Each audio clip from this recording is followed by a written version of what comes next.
نحمده ونصلي على رسوله الكريم أما بعد فأعوذ بالله من الشيطان الرجيم بسم الله الرحمن الرحيم إنما يخشى الله من عباده العلماء إن الله عزيز غفور صدق الله العظيم. مسند پر جلوہ افروز حکمین اکرام اور میرے عزیز ساتھیوں، آج میں آپ حضرات کے سامنے پیارے وطن ہندوستان کی آزادی کی لب کشائی کرنے کو کھڑا ہوا ہوں۔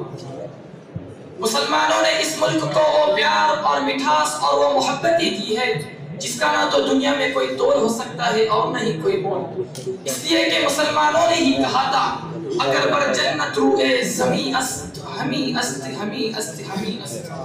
لیکن آج چند فرقہ پرست اور فستانی ذہنیت کے افراد ہندوستان کی ایکتا اور اکھنڈتا کو تار تار کر رہے ہیں اور یہ کہہ رہے ہیں کہ ہندوستان پر مسلمانوں کا کوئی حق نہیں ہے۔ لیکن میں پوچھنا چاہتا ہوں باشندگان ہند سے کہ مجھے بتاؤ، جب ہندوستان کی سرزمین پر انگریز کا تسلط ہوا، ہندوستان کی ماں کا صدور کھچا جا رہا تھا، عزت و آبرو کا پیر و تلے کچلا اور روتا جا رہا تھا، وہ کون تھا جو اس ملک کی عزت بچانے کے لیے اپنا لہو بہا رہا تھا؟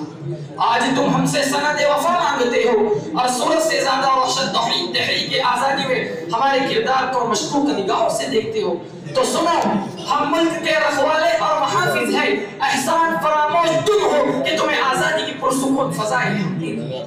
آؤ دیکھو اپنے ماضی کو، جب تم انگریز کے چکر میں جگڑے ہوئے تھے، سانس لینے کی تم کو مہلت نہیں تھی، اس وقت اس ملک کی گود میں پرورش پانے والا کوئی مائی کا لال اتنی جرأت نہیں کر سکتا تھا جو انگریز کی حکومت کو للکار سکے۔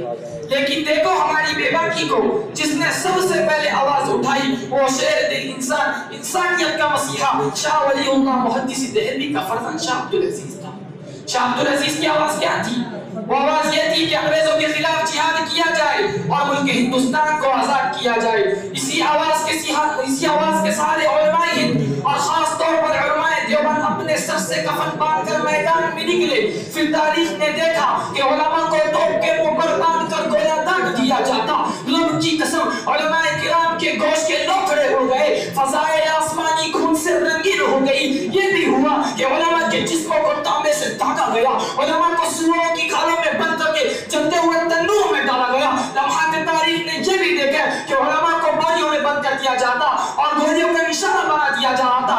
لاہور کی شاہی مسجد کے سائن میں انگریز نے پھانسی کا پھندا بنایا تھا۔ ایک دن میں 80 علماء کو بھی پھانسی دی جاتی تھی اور یوں کہا جاتا کہ اے مولویوں، تم صرف اتنا کہہ دو کہ ہم 1857 کی جنگ آزادی میں شریک نہیں تھے، ابھی چھوڑ دیے جاؤ گے۔ لیکن میں قربان جاؤں اپنے علماء کرام پر جو آگ میں دب گئے، لیکن انگریزوں کے سامنے اپنی گردن کو نہیں جھکائے۔